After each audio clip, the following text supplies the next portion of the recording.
I don't buy it. Let's just do the math for a second. The Drug Enforcement Administration is saying that there are 14 million users in this country. I mean, and we're arresting 1.6 million people a year? I reject that we are arresting 1 out of 8 drug users in this country. I reject that. And if you do the math, if you go back over the last 8 or 10 years, we've arrested half the people who have used drugs. When you start adding up the millions that have been arrested on drug-related crime. So what do we need to do when it comes to drugs in this country? Well, first and foremost, I think that we need to legalize marijuana.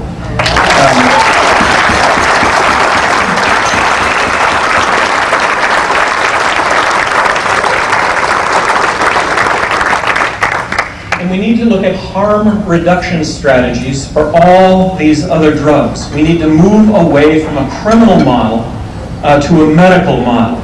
And when I say legalize, I don't think it's ever going to be legal for kids to do drugs. It's never going to be legal to sell drugs to kids.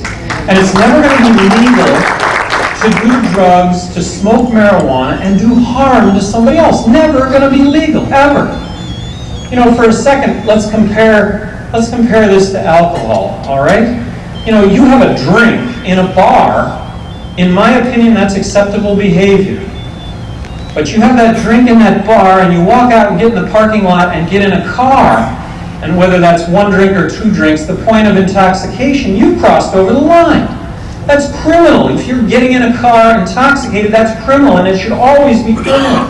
We ought to apply those same rules when it comes to marijuana, when it comes to other drugs. Doing drugs, smoking marijuana, doing harm to someone else should be criminal, and that's what we ought to be focused on. At a minimum in this country, at a minimum, we've got to stop getting tougher when it comes to drugs. It just doesn't work. This federal mandatory sentencing for nonviolent drug crime is crazy. It's insanity. What we need to focus on is getting tough on doing drugs and doing harm. That's what we need to focus on. Doing harm to others is going to be criminal. It always needs to be criminal. We need to protect life. We need to protect liberty. We need to protect the right to pursue happiness in this country. I know what the response is going to be, and so I'll tell you what the response is going to be. How many of you believe you should go to jail for smoking pot in the confines of your own home, doing no harm to anybody but yourself? I don't think people, everywhere I go, nobody believes you should go to jail for just smoking pot in the confines of your own home, no harm to anybody but yourself. Nobody really believes that. I mean, there are a few that do, but generally speaking, nobody believes that. But then you ask the question, how many of you believe you should go to jail for selling pot, for large quantities of pot, for selling drugs? And back to drug use, how many believe you should go to jail for any sort of drug use, again, if the only person involved is yourself? Well, generally people don't want to see you behind bars for use, and yet generally people want to see you behind bars for the sale. And that's why I talk about legalization versus decriminalization. We can't turn our back on half the problem, which is the marketplace for these drugs. And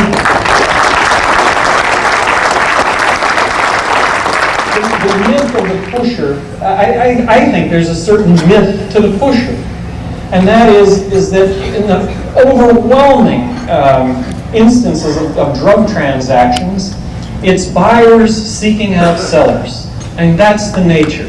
And the nature, the profile of the pusher in this country is individuals who have sold small amounts of drugs on numerous occasions, and they've been caught for that. It's the mother of 3 who's knocked off a chunk of her rock cocaine, sold it for $7 to an undercover agent. It happens to be the 3rd time that she's done that. And now she's behind bars for 15 years, and her kids have become wards of the state. I mean, that's the profile of the pusher. And the largest group with regard to incarceration on the increase are mothers, and it's drug-related crime when it comes to mothers.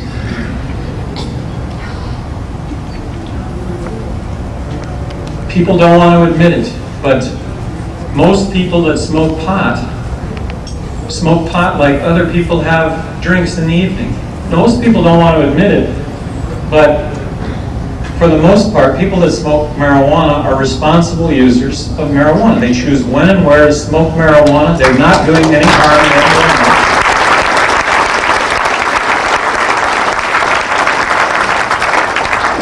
And that's what policies in this country do not recognize.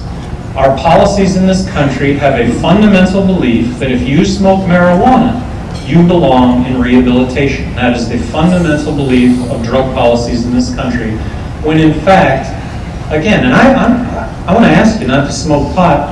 Having smoked it, having given it up, same with drinking.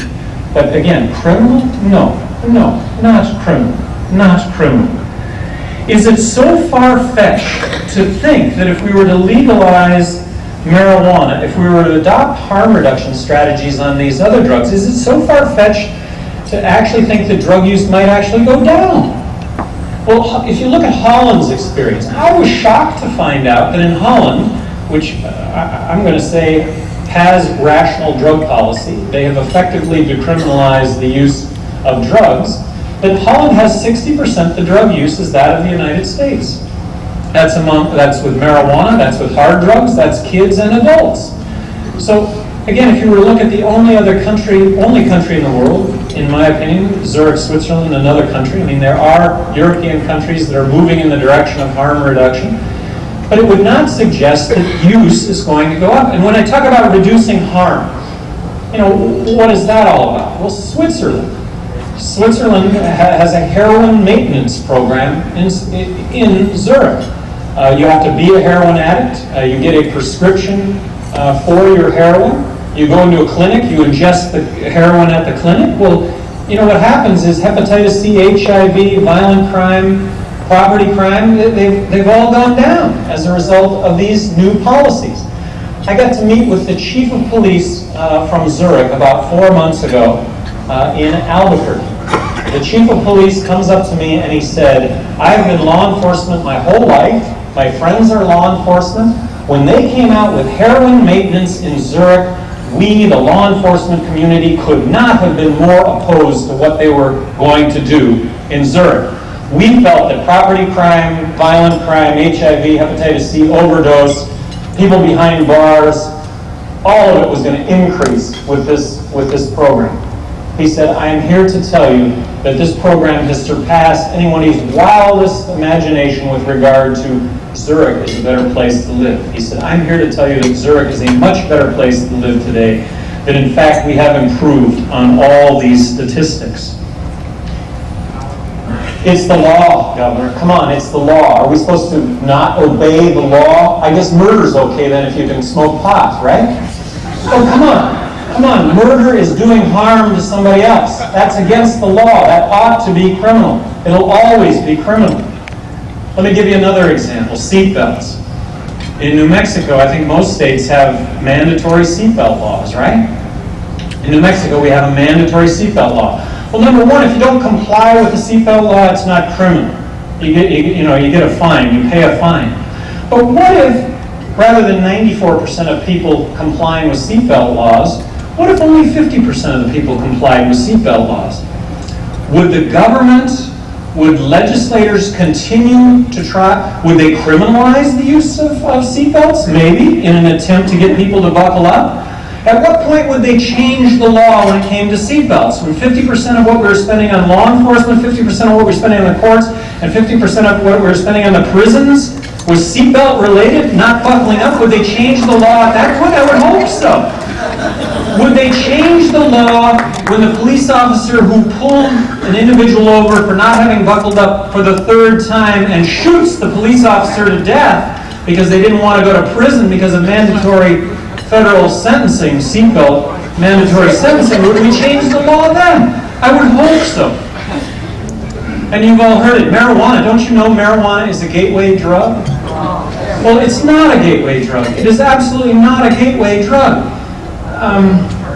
Out of 105 marijuana users, one goes on to regularly to use cocaine on a regular basis.